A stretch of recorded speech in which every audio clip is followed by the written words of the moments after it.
pretty good things about kind of all of the animated endeavors from DCU so far. I haven't really heard any of them have been bad. So no, I've liked all the ones that are still around. I've liked the last movie run was kind of meh, but the one before that one was actually really good. Okay. Well, cool. Well, you want to get it rolling? Yeah, hold on. I never have this set and ready to go because I'm an idiot. Hit the music.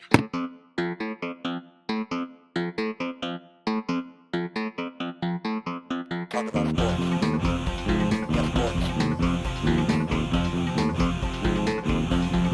Talk about sports. Yes, sports.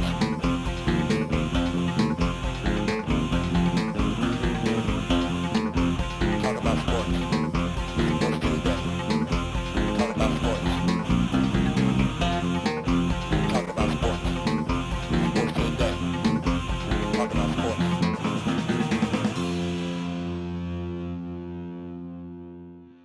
All right.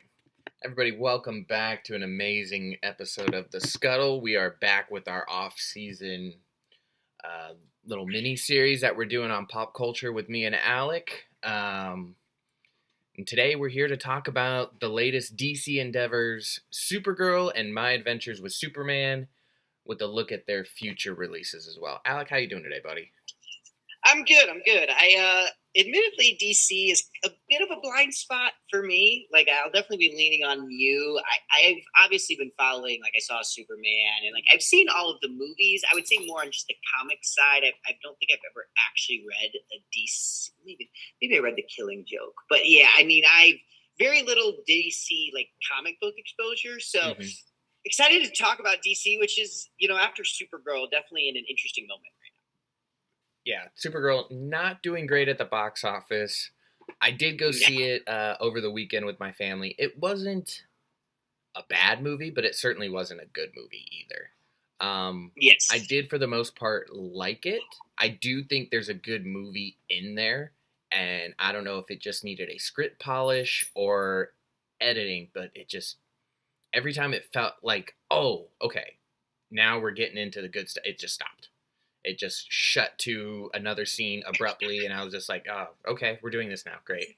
Yeah, see, that's tough. It's not great. It's tough, and it's looking, I mean, when this happened with stuff in, like, Marvel, they had the pandemic and the strike to lean on for why this was bad. There's not that for this, unfortunately.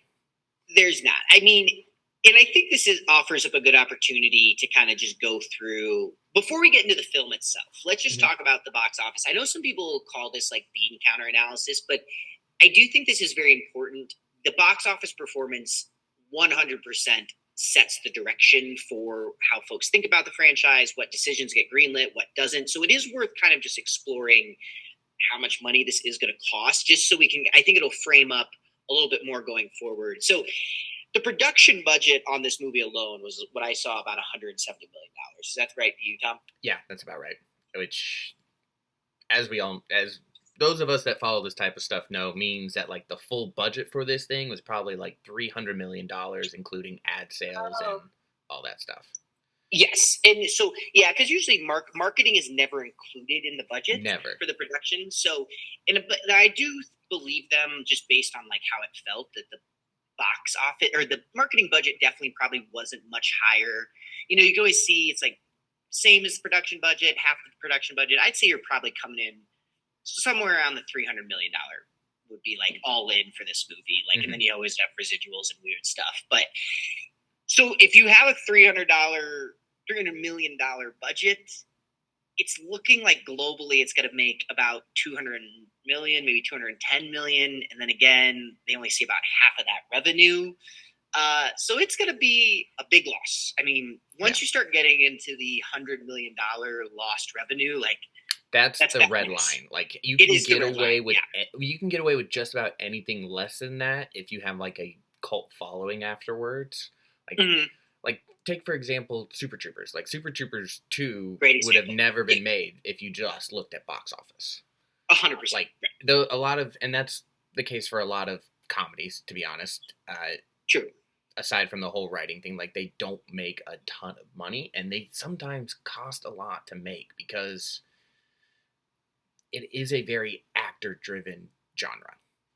Yes, and 100%. While they're not making RDJ money, I mean, the cost it would be to get Will Ferrell in a comedy movie today is probably like a comparable thing. Like, if you try to get Will Ferrell in a comedy, it'd be like getting RDJ to do your drama. Like, you better have the best script ever or just trucks of cash. Right. So, and I think that's kind of like, it's not realistic to expect it to have this kind of like, these superhero movies don't get these sort of like cult followings. I mean, the closest I think you ever saw would have been like a Morbius that kind of got this like, it's so bad it's good territory. No, that's the thing. It didn't even get that. Like, that was so bad it was bad. But Gen Z in in a beautiful moment were like, this is just like every frame of that movie is a joke in some way, shape, or form, because it's trying to be so serious, and it's a bad movie. It's the worst comic book movie ever made, in my opinion. But I don't know. It's so bad that you have to watch it.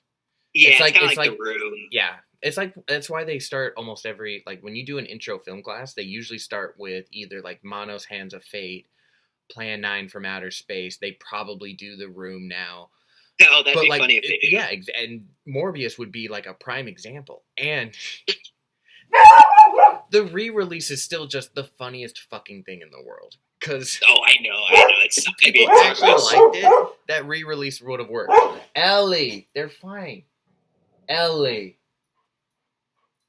you're fine.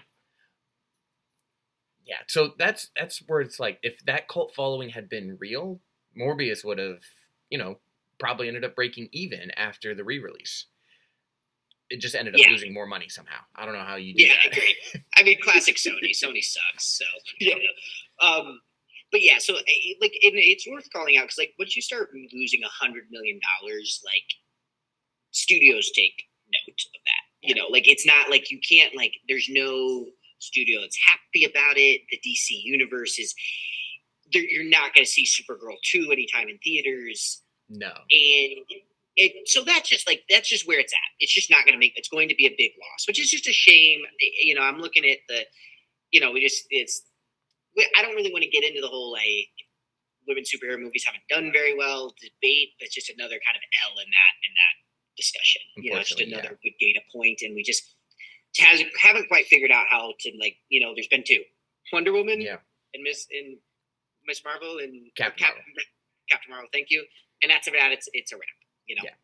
And both their sequels didn't do really well, even though I will ride to death for the Marvels. I think that is... You're like one of the only guys that does. I mean, the line alone of Sam Jackson saying, "Oh, it's cool, it's just Carol," that's enough to make that at least 3 stars of a movie. It deserved to break even, at the very least. It's got issues with... The script isn't super great, and it's clear that they had like a rough idea what they wanted for that, and then just ran with it without formalizing anything, which is classic Marvel. But it is very stylized. I think Nia DaCosta did a great job with that, and it's only the second comic book movie I'd say that feels like reading a comic book. Yeah, Nia DaCosta directed I know you haven't watched the 28 Days Later universe, but her follow-up in that universe was really good. I was glad that she immediately followed that up with something like that. Yeah, she did a great job, and I'm glad she's still getting roles. And, like, it's a good... I'm glad they didn't tank her career, because honestly, you throw up an L like the Marvels, and it can kind of, she was able to get back on track pretty quickly. Yeah, she should be done. Like anybody else. Like, any other situation, like, she was smart to have other projects immediately lined up for that. Yeah. And, like, she's back, like, Bone Temple was well received, so. Yeah. So now we talked about the box office, the movie itself. I haven't seen the movie yet. I plan on seeing the movie, obviously. You've kind of walked us through the flaws. I think the one bright spot seems to be that Millie Alcock, who is the titular lead as Supergirl, lights out, from what I've seen and heard. I would say she does nothing wrong. She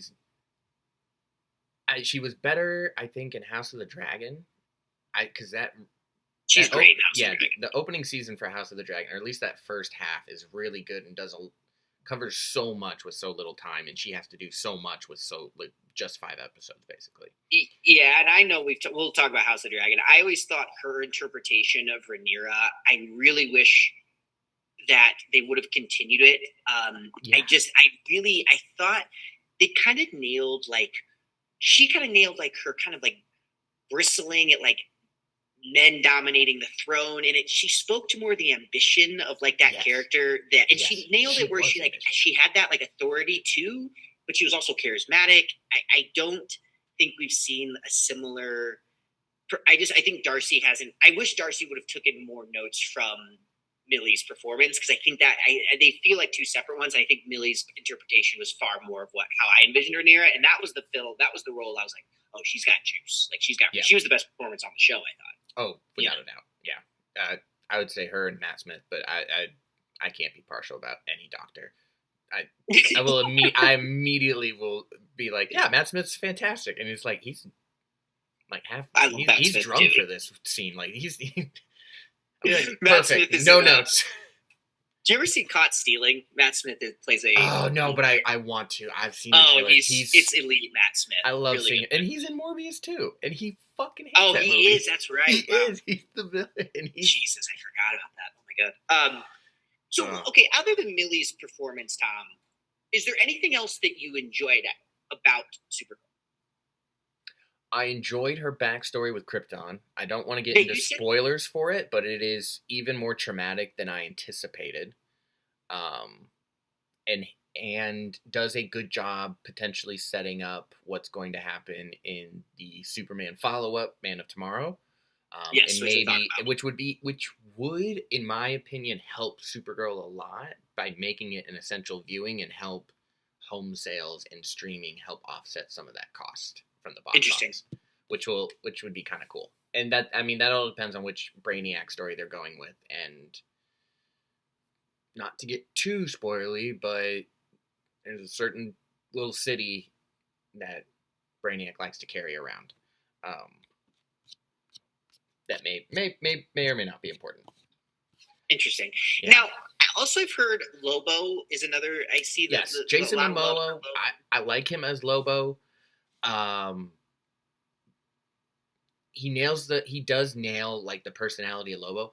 I'm unfortunately just not a huge Lobo fan.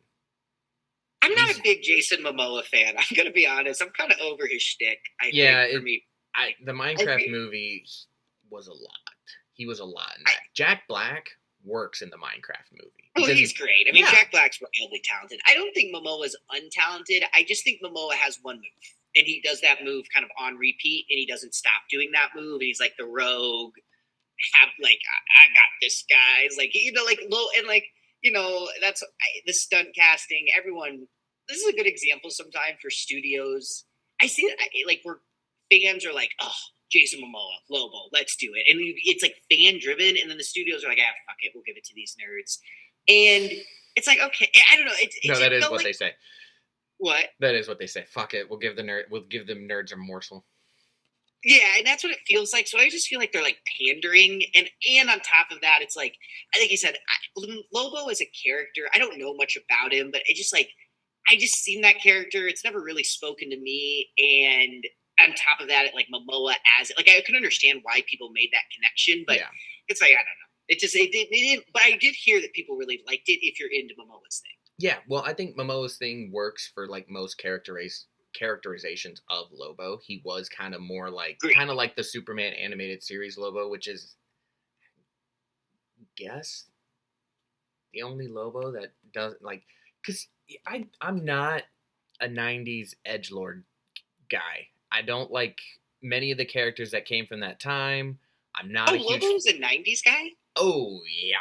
Oh, I didn't know that. Oh, yeah. Lobo is arguably one of the newest, mainstay DC characters. He's kind of weirdly a comparison for, Deadpool. Because Deadpool is kind of a response to Deathstroke. Yes, I knew and was that. Originally not that, quippy, and then became a little more quippy when Rob Liefeld was allowed to, not just draw him and actually write for him. Well, Deadpool looks like Deathstroke. I mean, it's almost it's a joke on it. Yeah, like that was. I mean, Marvel rips from the Squadron Supreme is just the Justice League, but evil, and but it works. But so who was Lobo in response to? Deadpool. Oh, so they were like, let's make another immortal Hitman, but we'll throw him in space. I see. Okay. And DC had a lot better artists at the time, I would probably say, because at the time Marvel was being really bad to their artists, and they would all end up leaving to go to Image, and Lobo ends up with a much more drastic '90s type design to get away from Deadpool as like the copy of Deathstroke, because they can't just recopy Deathstroke. I gotcha. Okay.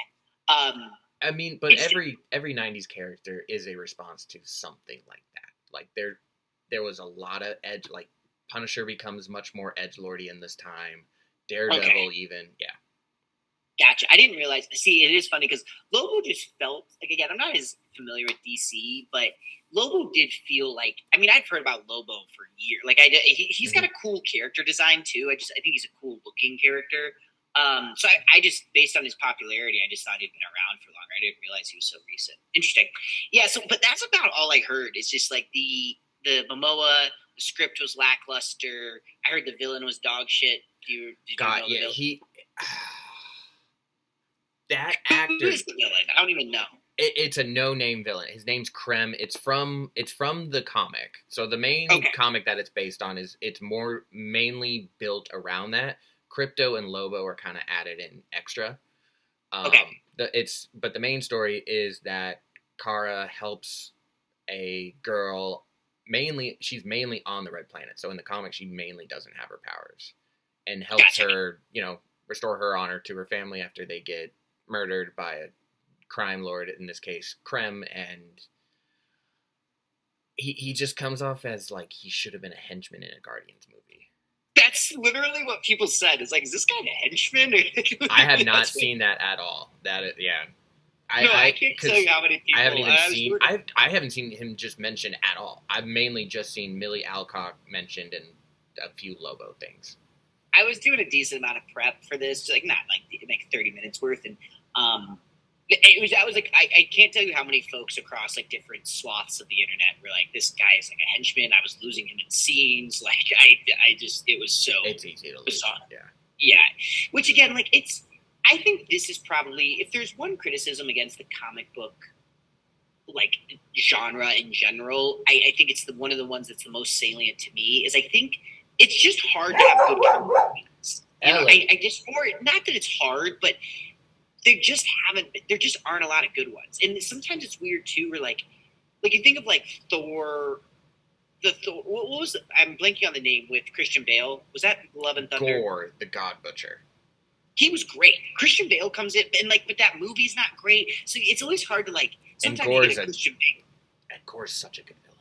He's relative. Yeah, he's super cool, new too. And and a cool concept to his character, but then that movie was not amazing. So it's like, that's one of the rare instances where the villain performance outshines the movie, but most of the time it's the other way, where the movie's better than the villain.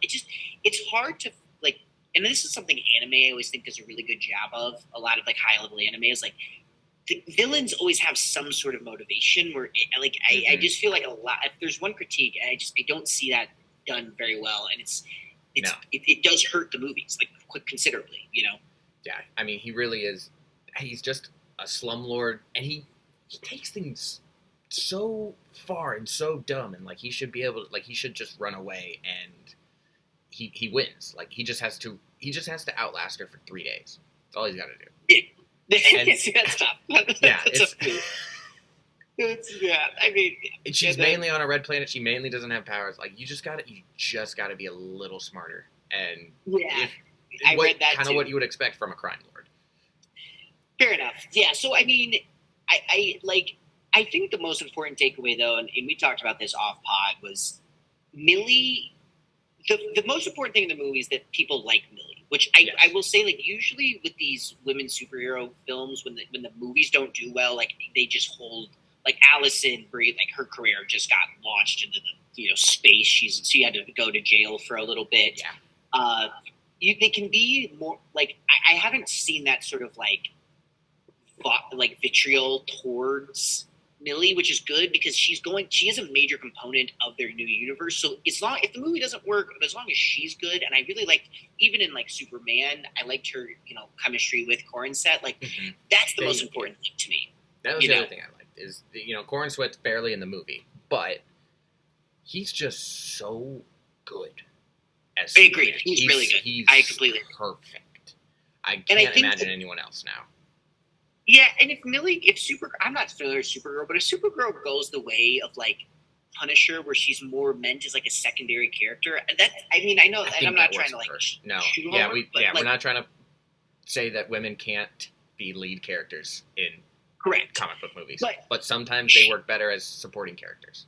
Right, that's what I'm trying to get. Or she gets wins there, It's like you can get more of like, it's like, oh, like I like her in here, and then it can like when you watch TV shows, like sometimes you don't have a character's total identity figured out until like season 2, So if she gets more reps, and the early MCU was like that too. Right, exactly, totally, great point. Yeah, so like I'm not, as long as like the broad strokes of her performance and her character make sense, which seems like they do. I think you can kind of refine things. Get her more positive goodwill as like Man of Tomorrow's good. I think we'll see her in that now because this wasn't as necessarily great, but maybe a little less. Right, so and like you can get, yes, and I think like people have more positive goodwill to figure her character out. So, yeah, no. Anything else on Supergirl? No. Corin Sweat is a good Superman. I did like how it set up future things. It's just, oh my god, and the child actor. She's in so much of the movie, and she's so bad. She's so. Oh, is that the little girl helping out? Oh, she's just very much a child actor. Unfortunately, like they just did not knock that one out of the park. And that's who Millie's helping out. Right? That's who Millie's helping, trying to help get revenge on. She does not help very much at all. She kind of, she's there to be like an annoying character to Millie, and Millie's Supergirl is a much more apathetic version of Supergirl. That very, very different than the Melissa Benoist one, who's essentially just just Superman in a skirt. And this Millie is very. I like that they're doing this with their version of Supergirl. I like that they're making her a little more edgy. I agree. And I talked to Sam about this yesterday. They don't need to make her purely edgy. That's something that like Sam she's like, that kind of turned me off. Like, girls are not just one thing. Yeah. Weirdly enough. Like she was almost bordering on like not heroic at times, or was almost like, why do I like you almost at times? And again, it was more like it wasn't her performance as much as just the character herself seems to be written in a way where it's like, well, are you even a hero? And like. So it almost felt very similar to what they did with Captain Marvel, but I feel like it worked better in Captain Marvel because she's a soldier on a mission. So she may have that grunge look, and she may be a badass and not listen to men that aren't her superior officer because she's a soldier. That makes more sense. Millie's apathetic because her whole world was like destroyed. But then, like, why does she even bother like helping in the first place? They try to just make her edgy and helping for the sake of edginess, and like they should have just had more nuance with her, and like they give that motivation kind of later in the story, but not. It just keeps the editing, man. The editing is just so bad. Oh God, Tom, you're kind of because I'm thinking like if you give me all the footage of that, I think I could edit a better movie, and that's me being a. But I get what you're saying though. It's a fair critique, and it's just I have seen that levied against the character, and that's why I really want to see the movie, because that's like. The edit, like you said, editing versus script is such like an interesting discussion, and I'm equally. I want to figure out like, was this a script issue? because Gunn said he loved the script. So for me, that's why I'm leaning more towards editing, where it's like, I just think Gunn has a pretty good, I mean, they're not going to give him that if he can't identify a good script. So it makes me feel like something got lost in the translation there in the editing side as opposed to the original source material, you know? Yeah. Or maybe Craig Gillespie was maybe he had too much creative control. I could see that being a potential issue as well. Yeah.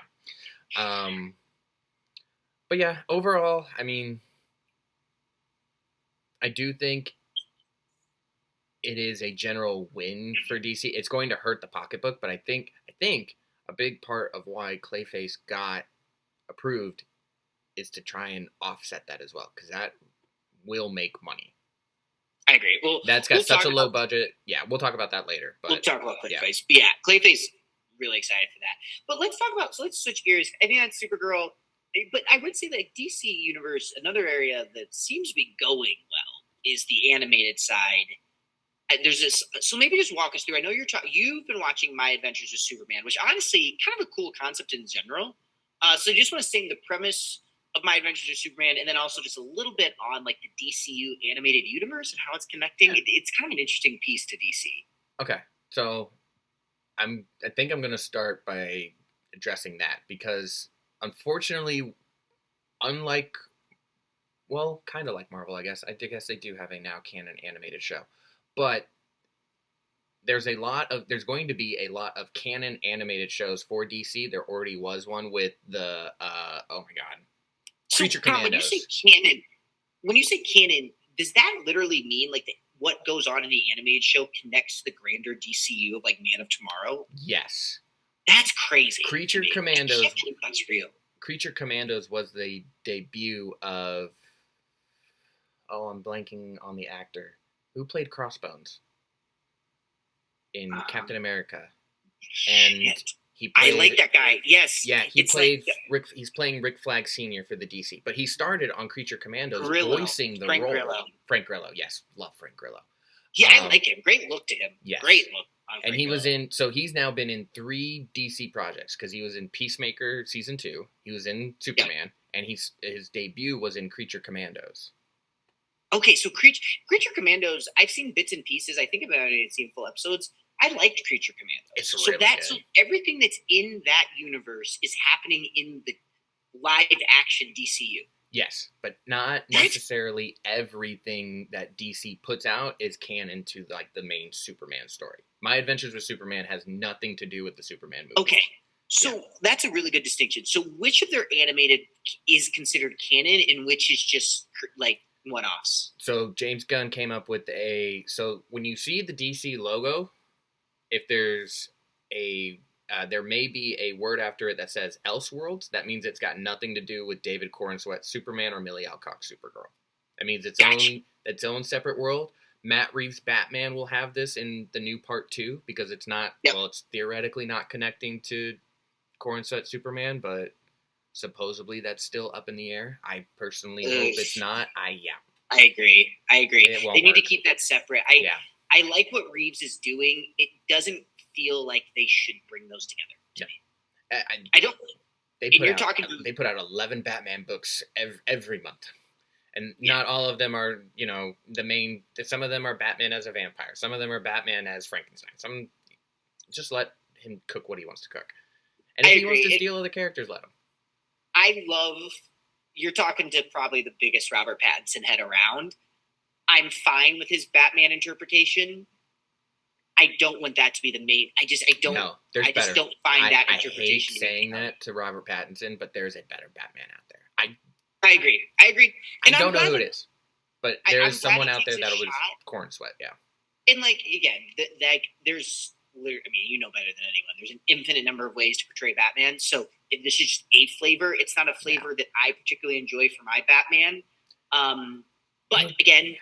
Let it live over there. I'm fine with it. It's cooking. Does that mean the Penguin though? That's part of that also universe? Yes. It's also so that had Elseworlds after it. Gotcha. Okay, great. That makes sense. Because that was produced by Gunn. Well, executive produced. So just greenlighting it.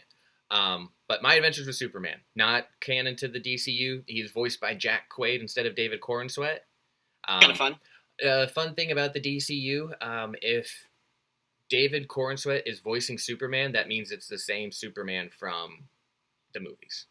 Oh, so, cool. Yeah, if so you're voicing a character, you're also going to portray that character.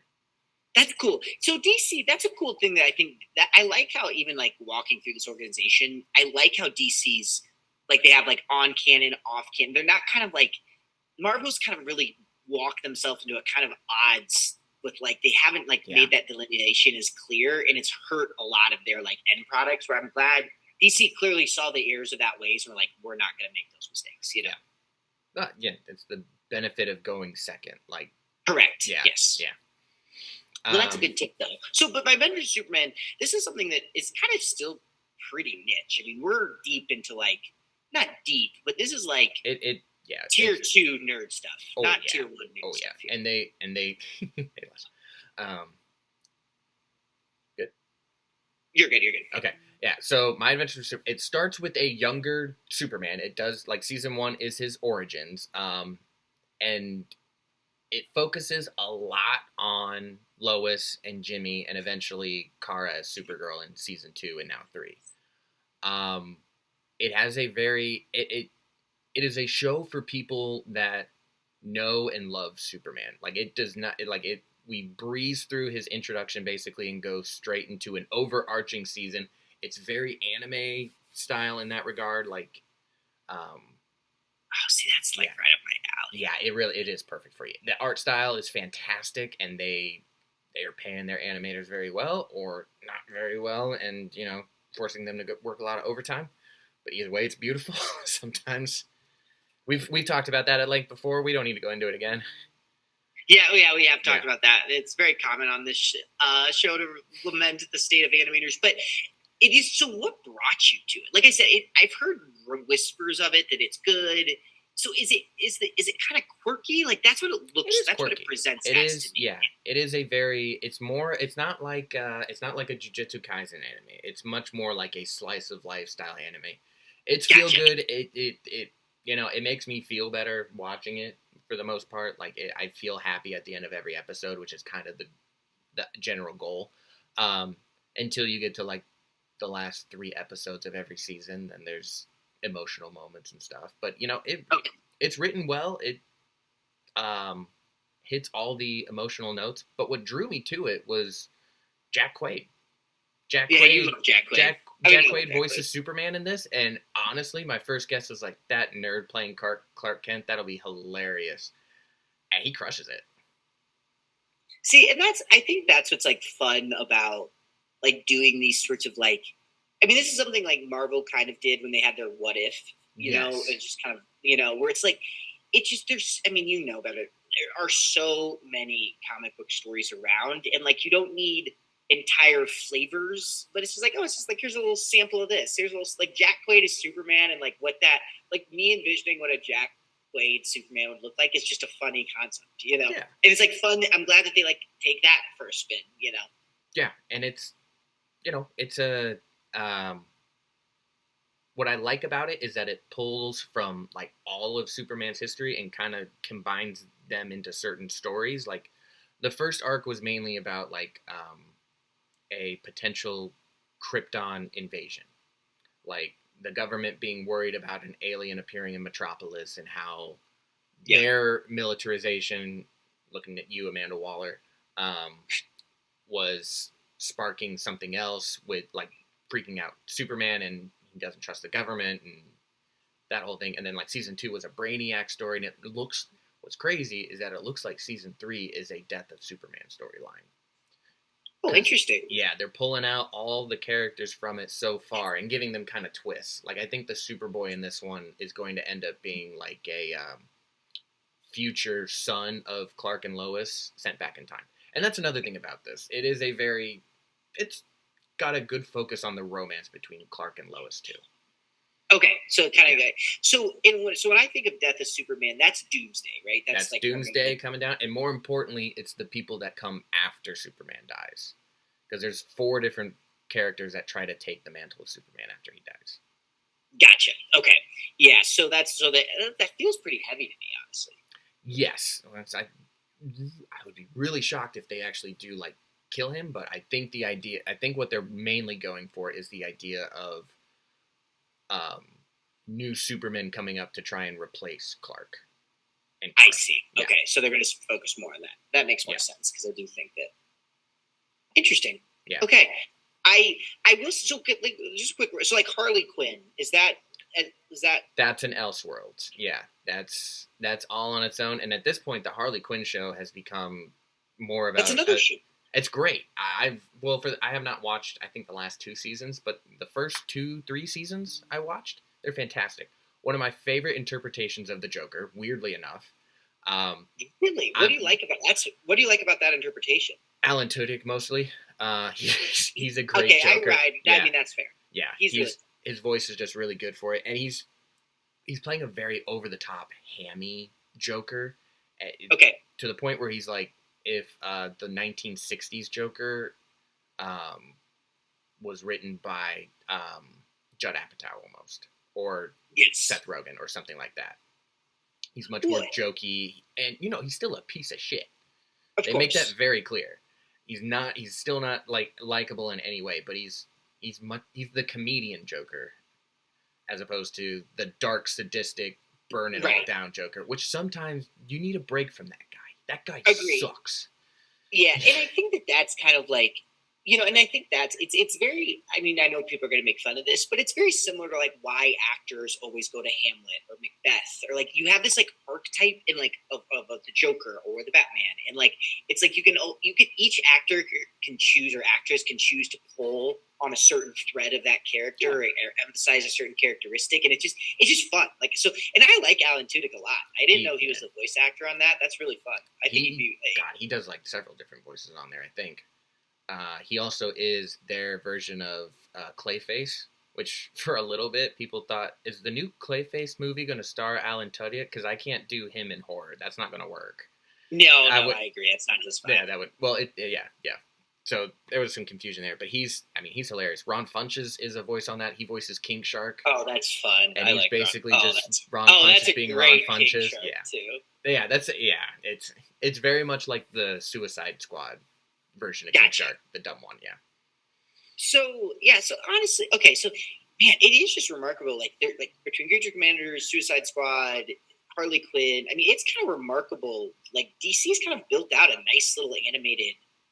I mean, nothing. Marvel can't really. I mean, the only thing Marvel. I mean, well, we're not talking about today. Bill, coming to you. Yeah. X-Men '97 is really the only animated Marvel thing that's other than the What If storyline, which is kind of like it came and it went. Do they have any other like meaningful? Friendly Neighborhood Spider-Man was really good too. It's not quite as good as X-Men '97, but that's like saying that like, Wayne Rooney wasn't as good as Messi. Doesn't matter. They're still fantastic. Friendly Neighborhood. Gotcha. I would put Friendly Neighborhood Spider-Man and X-Men '97 as examples of the only 2 Marvel animated properties I 100% liked. There are What If episodes I didn't like. I think personally that having an overarching storyline for it was a dumb idea. It should have just been an anthology. Just do Star Wars Visions, but for you guys, and have different I wish it had different animators on it, because that was a big thing with What If 2. Is that it showcased a lot of different art styles and got a lot of people jobs, because they were like, if that What If issue sold a lot, you might get to draw a run on Iron Man or something. So yeah, that project overall for me is a disappointment, but it's not bad. X-Men '97 is fantastic. Friendly Neighborhood Spider-Man, fantastic. Eyes of Wakanda was fine. And I think that's it. Oh, and I liked Marvel Zombies. Yeah, okay, yeah. But again, I would say like all of those, like after X-Men '97, like I just don't think they have like, I think like the interpretation or like what I would hope like an animated universe would look like, it looks a lot more like DC against all odds, which is kind of surprising. But I'm happy for them. Yeah, having that mix of everything has been really smart. My Adventures with Superman is actually going to get a spin-off called My Adventures with Green Lantern. So it's interesting that they're expanding that part of the universe too. Nice, love that. Yeah. Again, and I think like I think it's always good to kind of serve, especially like it's good in business, it's good in media. Like you just serve, each market kind of gets represented. If you're kind of in the zone for like, I just want some feel good, kind of zany superhero story. Like I feel like my platonic ideal of this was like Teen Titans growing up. Like yes. Teen Titans kind of nailed that sort of like, they're kind of silly stories. Like every once in a while it'll get a little serious and you're like, whoa. But for the most part, it's like, you know, very lightweight vibes, stories. Yeah. They feel good. The animation's fun. And Teen Titans had a great animation. And, you know, again, just serve different things. You know? Right. And I think there's so many creative people with great ideas that like, let them, you know, as long as if they have a vision and it's different, it's usually can really work, you know. And then DC's really prove that out, you know. Yeah, and it gets even better, to be honest, because DC actually also released 3 new animated projects that they're doing. Oh shit! One of them is an anime Joker show, which I'm hesitant on. I need to see what an animation studio gets it and like what the general vibe of what it's going to be, because, you know, could be weird. I agree. It feels like a little bit of like a hat on a hat idea, but we'll see. We'll see. Again, I also just generally, whenever you start introducing the anime style, like you just have to tread carefully. You know, it's like when I used to see the term like gritty reboot used, I always like, it was like my ears perked up. It's like, okay, that could be good or it could be really bad. You know, like I feel like every superhero movie in the 2010s got like, it's a gritty reboot. Yeah, everyone was trying to be Batman Begins. Yeah, everyone was trying it, and it was immediately like, we'll see. Okay. But anyway, okay, so that was the first project. What were the other 2? Crypto, which they didn't officially say whether it is or isn't, but it might be canon to the DCU.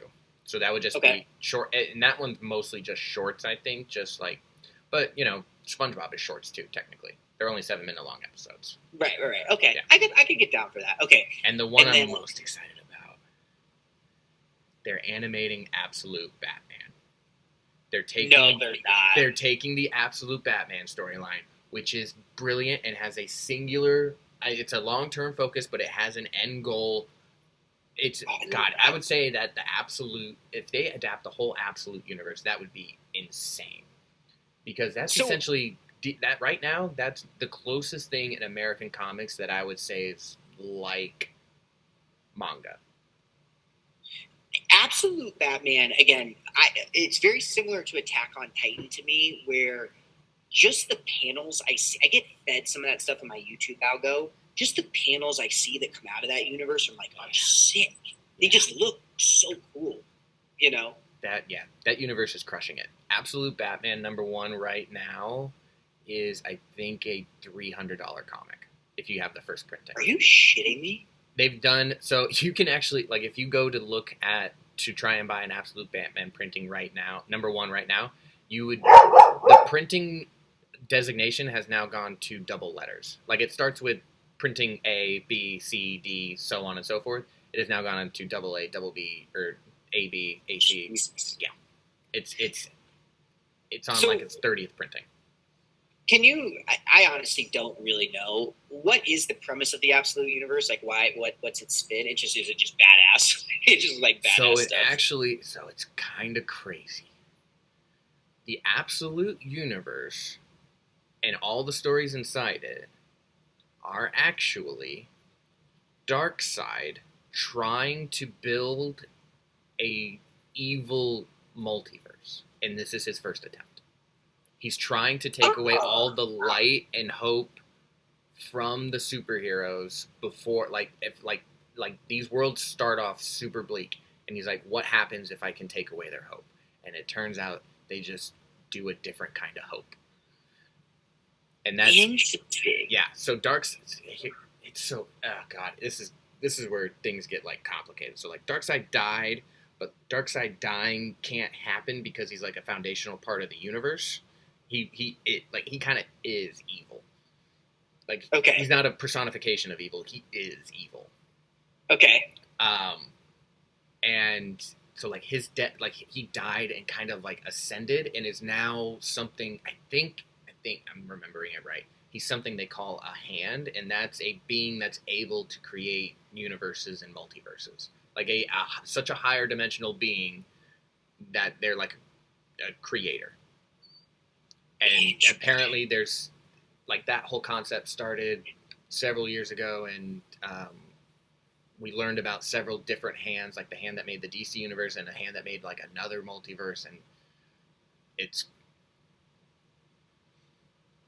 way too much for a general audience. So I'm a little nervous on how far that goes. It does sound sick though. Like I will say, just like I said, just the character design that comes out of it, and even that concept description, that sounds awesome. Honestly, the Absolute Superman, I think he looks dope as hell too.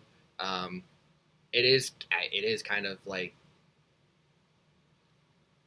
I think it's kind of weird whenever Superman is able to like shoot energy from his hands and stuff, kind of like Goku, but it kind of works with this one. An Absolute Martian Manhunter is supposed to be like the best art anyone's put out in a comic book in a long time, especially from the top two. Damn. Okay. Yeah. Well, that crazy. Sounds dope as hell. Yeah. Now that will obviously be the Absolute Universe, but okay. Well, I mean, like I said, DC, I think that's great. I mean, you kind of already teed us up here. It sounds like they got some interesting animated projects. I do want to transition to their live action stuff. Namely, their next live action project is Clayface, correct, Tom? Yes, I do. I can't remember if Clayface comes out this year or next year. But the main thing I'm pretty sure it's this year. I think it's fall of this year. I thought so too. I thought it was fall this year, which makes my idea on what fall this year, what their plan is more clear. I think the fact that they're looking at Clayface to be a big money maker, not necessarily like it's going to go make $800 million at the box office. It's that they were able to make this for probably like $50 to $100 million total, including including ads and all that. And it could easily make $300 million, which would offset any potential box office bombing that Supergirl would have had. So that's smart business by Peter Safran. That's not James Gunn. That's Peter Safran. Yeah, it is smart business. So the Clayface, first off, Clayface is in the DCU, right? This is not Matt Reeves' universe? Yes, it is. This is set in the same universe as Superman. It will be our first look at the DCU Gotham. Okay, gotcha.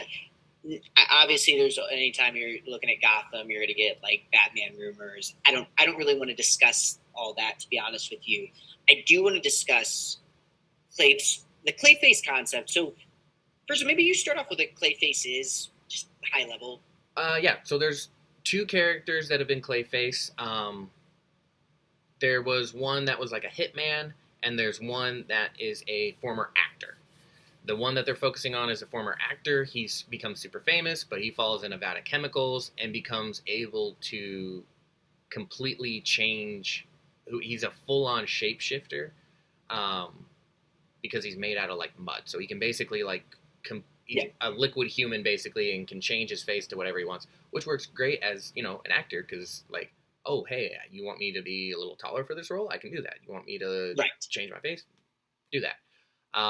But the big thing is that he starts as a big famous actor, and then after this accident happens, he thinks he can get away with it, but he starts losing control of his powers. He starts accidentally absorbing some people into his biomass, and it's just not great.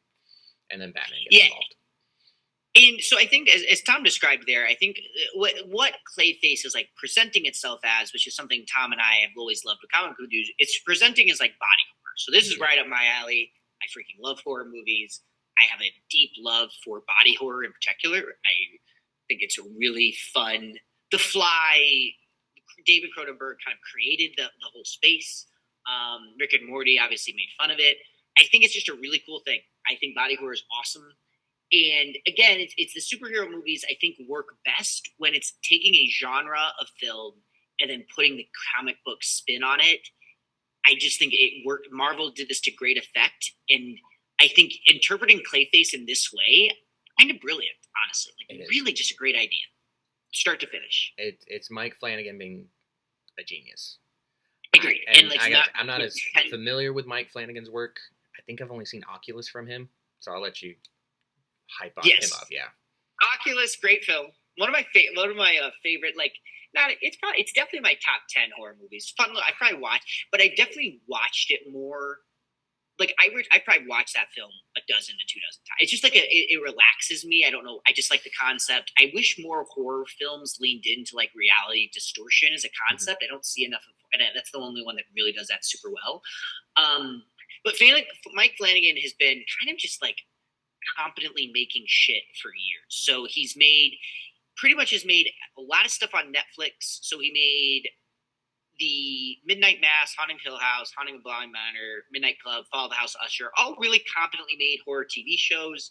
Kind of repeats himself a little bit. I think he's a competent filmmaker who understands horror and can wring drama out of horror. And he was kind of had the vision for Clayface, right, Tom? I mean, that's how you told me. Is he more or less came was like, I want to write this film. Yeah. So the main thing I know about Clayface is that one, it's starring Aegon.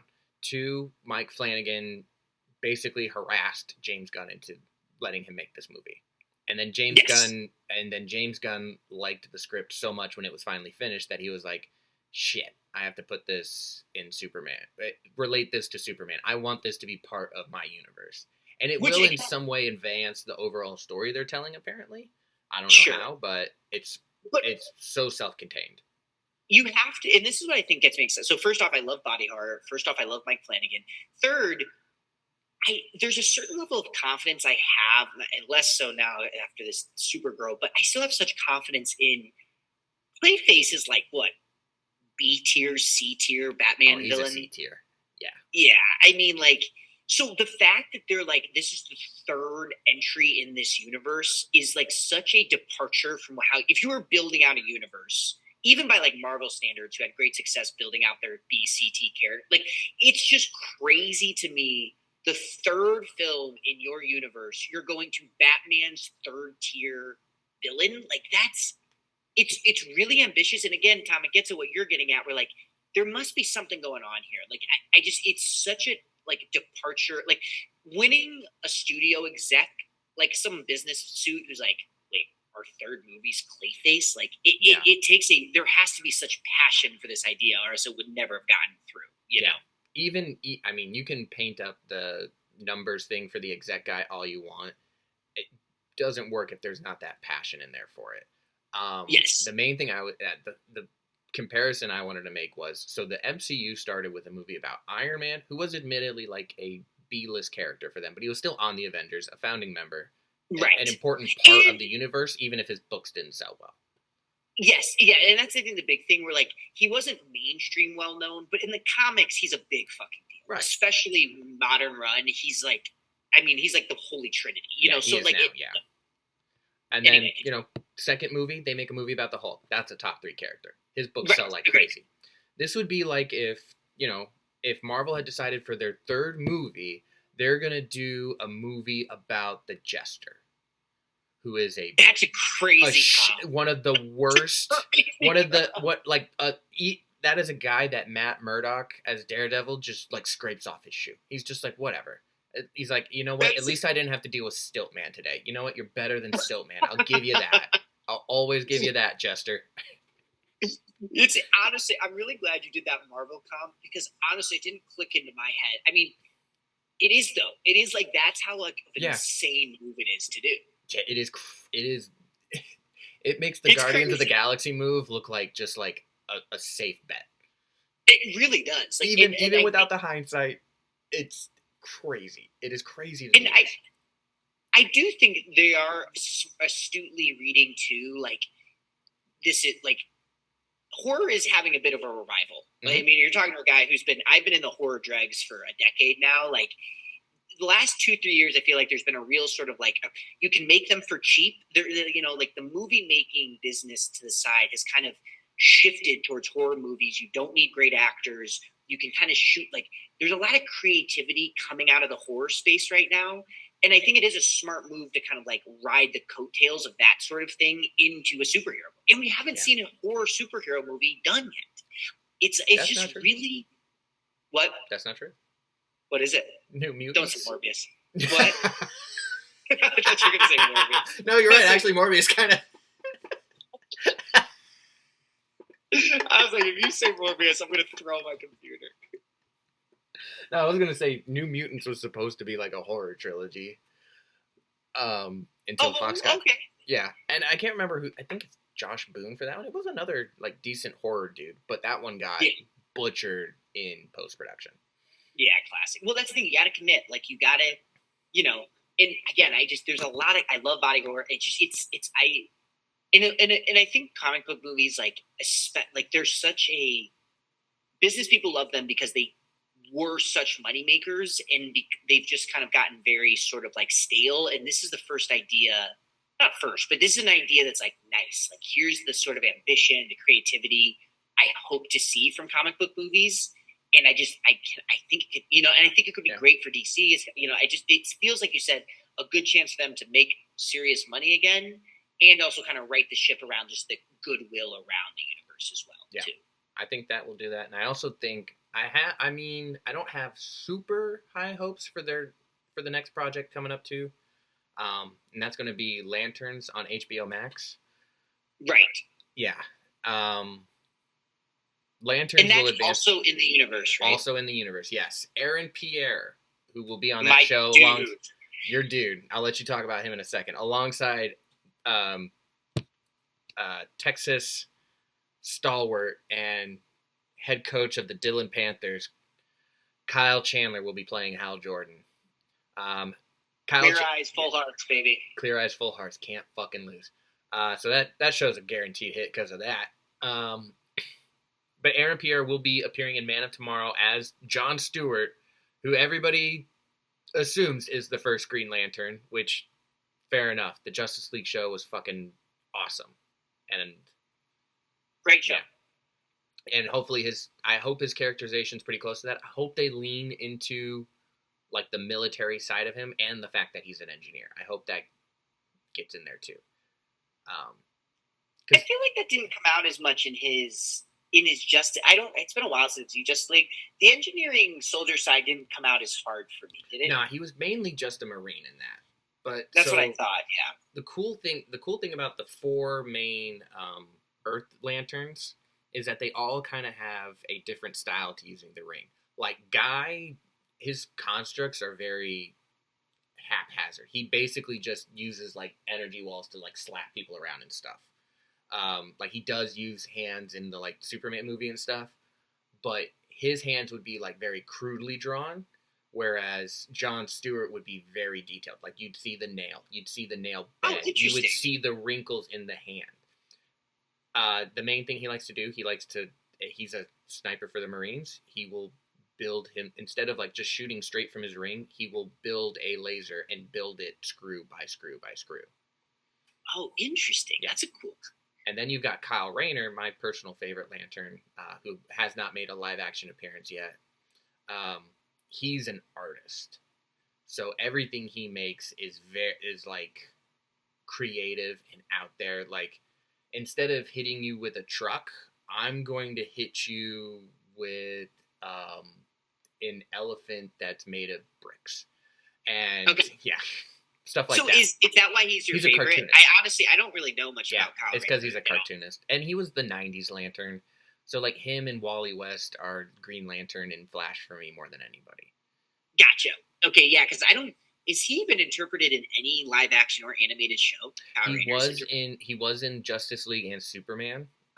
So he was originally supposed to be the Green Lantern for Justice League until they were like, hey, maybe we should have a black guy. Smart. Oh. Yeah. Well, I will say it is like, Justice League's a great show. Hal Jordan, like, yeah, I just think it's like, I think Lanterns, I do think the lore around Green Lanterns is cool. Like, I think it's best. Like, it's selecting people, like, and I think like having Hal Jordan kind of being over the hill and then Jon Stewart being like, I think that dynamic of like the guy who's over the hill and kind of over this bullshit, the young precocious person, I think that's a good dynamic in any sort of like, you can play it a bunch of different ways. I always think it's pretty effective, you know? Yeah. And like Kyle Chandler playing that, like it's just really inspired, I think. You saying he's going to be coaching this dude to become a Green Lantern? I don't know. Maybe a little bit. I do. Yeah, I've seen that. Like the main dynamic between them is very much like the veteran cop, rookie cop type thing. Totally. And it's important to remember that they may be called the Green Lantern Corps, but they are essentially cops. And yes, or I guess more accurately, they're more like peace officers. They're not allowed to use. They have way more restrictions than normal cops do. But it's cool. Like I like every time that you get to learn.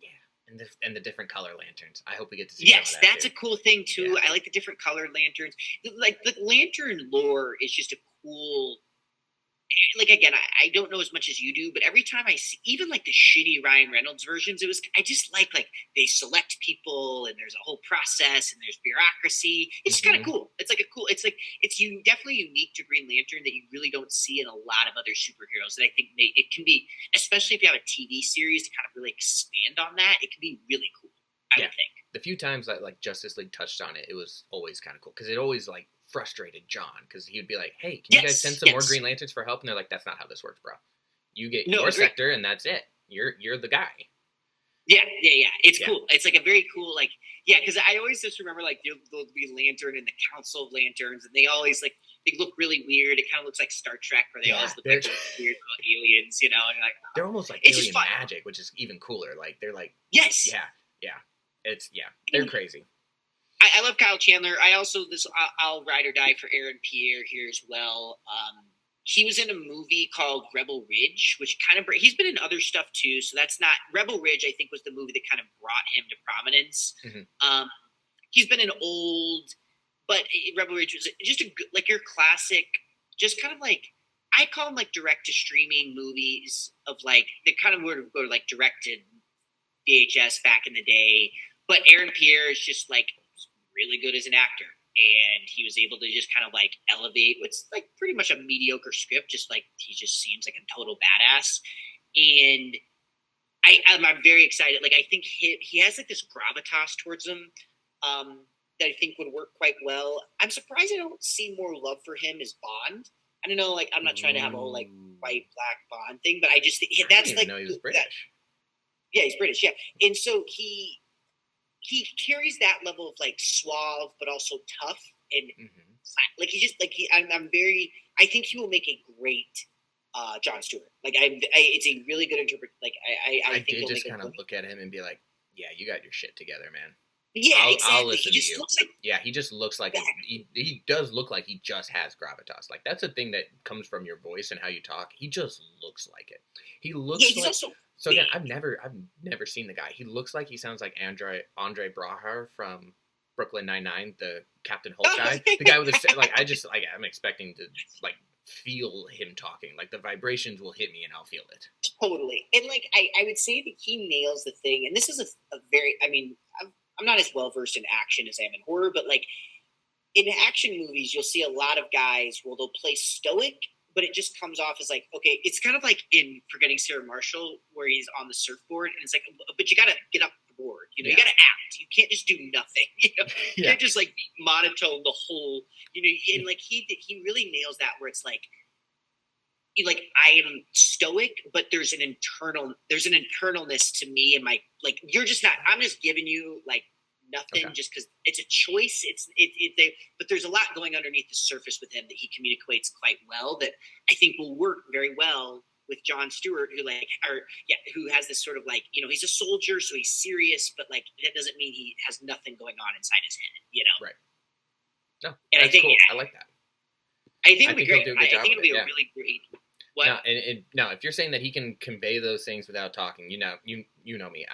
It's big. Ride or die for like the silent film style of being able to fucking act and like use your face to convey things. Yeah, like I just watched Obsession. That was a great example of that. Right. Oh, I gotta watch Obsession, by the way. It's pretty good.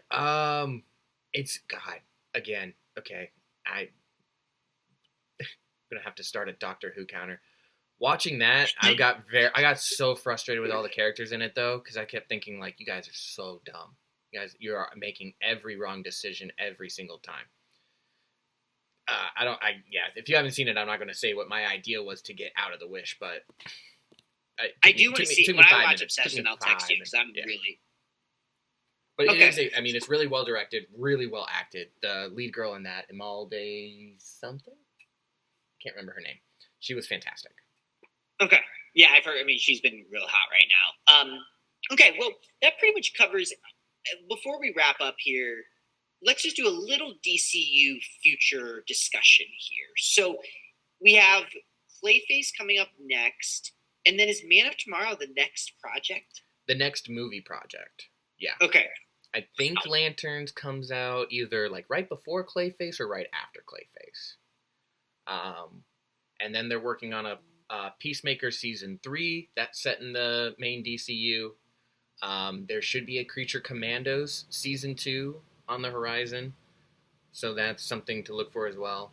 And then I think the next live action show, it should be the Wonder Woman show, Paradise Lost, which won't actually have Wonder Woman, I think, in it. I think it's more focused on the Amazons before Wonder Woman's born, which could be interesting.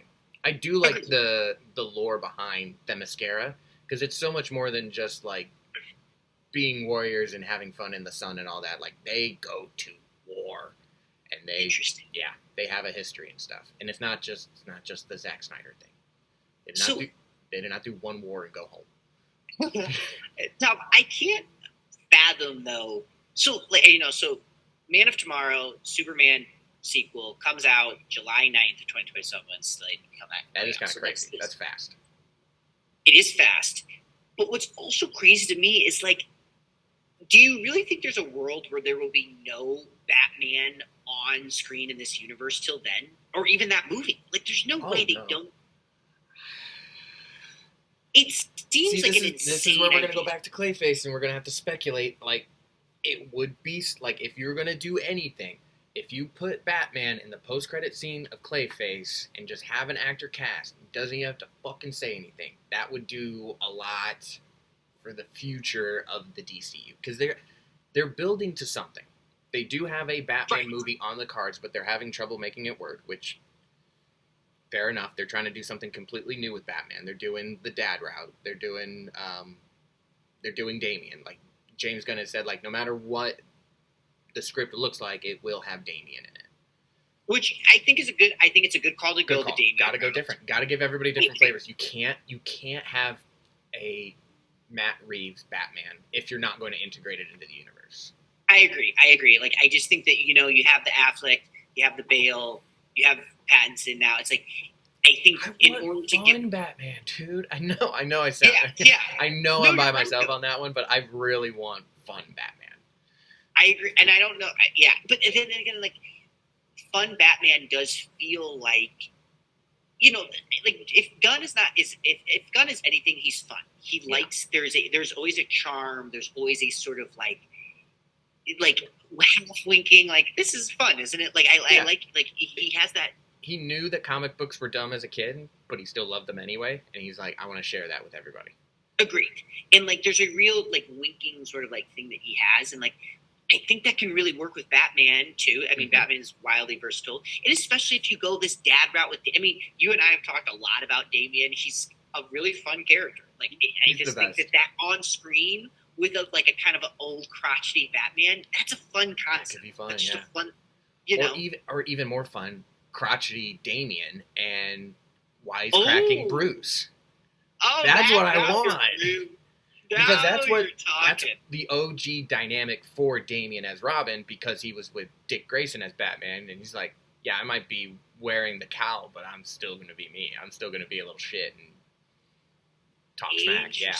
So yeah, see, that's a big thing too. And to this day in Nightwing comics, anytime Damian asks for help, Dick will drop everything. He won't necessarily drop everything for Jason or Tim or Steph or Cass, but if Damian's like, I stubbed my toe, Dick's the first one there. See, and that's why I do think it's hard, right? Where it's like, I want to applaud creativity. I want to applaud like thinking outside the box. Delaying Batman is certainly one of those concepts. Yeah. But maybe Clayface would be better served with this sort of Damian plug. Maybe that's where they kind of like trend things, maybe that would be interesting. Instead of Batman looking for Clayface, maybe it's a snot-nosed kid in a tattered red costume. Yeah, and they're just like, who is this little chaos junkie coming in and ruining everything and then disappearing? Yes, that feels to me like if you're gonna go like, I guess what I'm saying is like the bad idea is just like some sort of bullshit. Like, I don't want them to do like, oh, we see the end post credit scene is like the bat insignia, the bat signal in the night sky. That's a bad post credit scene. It's a bad post credit scene. Don't do that. Don't do that. So, like, and again, I know there's been issues with casting Batman. It feels like Damian to me. People don't know who Damian is. I would like love to know who they select as Damian. I would love to just like, my thing is like, let's give me a little flavor of like what you think Damian is in the post credit scene. It also then like, I think that would be better route to go myself. I think so. And I would also just love to see who they cast. I think that is such a fascinating role to cast. This is where James Gunn's business model, I think, is going to run into some minor issues, because I don't think he wants to do a lot of casting until he's got a script for their first movie. Interesting. I would say that well, for one, if he doesn't know when the Batman movie is going to get made, he can't cast Damian yet. He can't do that because he needs to cast Damian at the right age. And if he casts Damian for Clayface this year, Batman Brave and the Bold better be coming out 2028, 2029 at the absolute latest, because it's a great point. You gotta try and get him as a kid as much as you can. Because you're right, yeah, like the age thing is like really important, and like for if you're trying to go with like the interpretation you're saying, I had not considered that angle, but you're dead right. Yeah. And then like, so that's why. Like, but you could cast Batman, who you just need your vision of what you want Batman for the overarching universe. It doesn't necessarily need to wait for this Brave and the Bold script to be finished to cast Batman. James Gunn knows what he wants out of his Batman. He can cast that now. Yeah, and the other thing too that's interesting is I do wonder how Supergirl's performance impacts how because you could easily tack on a post-credit scene, right? I mean, that's the beauty of a post-credit scene. You could literally put it on, like you could shoot it the month before and get it on screen, So you do have time. Like, it makes me wonder, like, because Supergirl flopped financially, do you now have to be like, okay, to get people back, do we need to tease Batman harder to get people back on? Yeah, and you're right. You bring up a great. I would love to see Damian, but you're right. It does create a real like time bomb. I'm like, okay, if we're going Damian, we got to get Brave and the Bold out the door. This can't be like, it's got to be next year. Yeah, if he debuts not in that, he's got to be in that movie next year. Because you don't want to run into the problem that Marvel's at right now, where Haley Steinfeld and Dominique Thorne and God, the kids from Wanda's kids, Tommy and Billy. I can't remember the names of the actors that are playing them now for I don't know. Agatha, yeah. But they you got to get Young Avengers out. They're getting too old. Dominique Thorne was already like an adult. Like, you're lucky she's short. Like, that one will work. I know, it's hard. But it's hard because like Iman Vellani, she's getting older. She's in college now. Yeah, it's like it's hard to find good actors who are under 18 too. So that's the other. It's just like it is such a. The Damian route does like legitimately offer you because like the thing is like if you're doing a 25-year-old can be 35, they can be 21, they can be 18. Like you can kind of get a lot, but like if you're going for that teenage route, like it's just a pretty finite amount of time. Like you really can't be much older than like 22, 23, and like. Maybe 25 at the most, but like then you just Tom Holland is like the limit to that. Like he does have a baby face, he's short, so it works, but like it's tough. It's tough. I agree. Yeah, I don't know. It is. I had not thought of that, but again, Again, it's just like the bad idea, the cheap idea, the easy idea is Batman post credit scene, and like I just feel like if you're going the Clayface route and it's so unorthodox. You got to commit to the bit. I just feel like it's kind of weird to be like, we're doing this really wildly ambitious idea, but then we'll also give you like this Batman. I don't know. We'll see. But again, it could theoretically like undercut that movie. I think what I would be happiest with is that, like, we clearly see in this Gotham that there is a Batman. Correct. Never Which see him. Agreed. I want to see news reports about, like, hey, wasn't it weird when everything was frozen last week and now everything's fine? That was weird. Right. As hints to Mr. Freeze. And, like, hey, remember when the plants took over? That was weird, too. Yes, I agree. I want that Gotham to feel lived in. I want Batman to be active. I don't want Clayface to be the first villain that appears in Gotham. Right. I agree with that 100%. And I think that that's a great way to handle it is, like, you know, I think, like, you can easily do clever ways of, like, Batman Easter eggs, more or less. And it's not so much Batman specifically. It's more what you're saying of, like, Gotham is a living thing. It's not just like Clayface's home. It's like there's a bunch of shit going on in here, and like just alluding to that throughout the film will be really important. I would say that the only consistent thing among every good adaptation of Batman is that Gotham is a character, and that's so fucking corny to say. I hate saying it, but no one else is connected to their city like Bruce Wayne is to Gotham. Correct. And it's like, and I do think it's like it's foundational to Batman. It's foundational. Yeah. It's like, and I think the Penguin did a really good job of like doing that. Mm-hmm. I thought Penguin nailed it. And so you can kind of like look off that as a model for how to make it feel like this is just one story of literally millions going on in this city, you know? And it's almost like, I like the concept too of like, you graduate to Batman. Like there's so much crime going on. Like he's in the majors. Like if you're a crime guy, you're probably gonna get beat up by a Robin first. Which I would kind of like the idea of maybe not Damian, but like if Red Hood is coming after him, that could be interesting. Agreed, 100%, Tom. Yeah, but yeah, I don't know exactly. We don't even know what like the story for Clayface is. We just have a rough trailer. Yeah. But like I said. Is a time I gotta get going, unfortunately. Yeah. No, you're good, buddy. But I think we're at about an hour 45, though, which is good. Yeah. Great on time. We're finally getting this down, man. Yeah, this is good. This was nice. We've only been saying it for over a year now, but we're getting it down. I know. Hey, we're just practice reps, baby. Well, cool. Well, I think our next pod, Bill, we got into Marvel. We're gonna be texting you after this. Marvel's coming. Bill, be ready. I need all your Daredevil, X-Men, and Spidey knowledge set and ready to go, man. We're diving deep. Yeah, I'm excited. I'm going to introduce you to a little guy named the Jackal, and you're going to get pissed about clones. Welcome to the club. Well, Tom, it's always great rapping with you, my man. Always good talking. Overall, DC, I'm excited for it. I'm still excited for it. Yeah. Small speed bump here with Supergirl, but there's still enough in the hopper. So was Incredible Hulk for Marvel. Yep, you're right. Great comp. Agreed. Yeah. They can't all be winners. Millie is still something to root for, and I guess I'll see you in October with Clayface. Fingers crossed. Yeah, I'm excited. If Clayface bombs, I'll be truly shocked. Me too. Truly Me shocked. too, Tom. Yeah. And you have to start raising the alarm bells too. Oh yeah, no, that borderline could lose James Gunn his job. Like he went. I agree. Yes, you're dead right. If Clayface loses money, even like.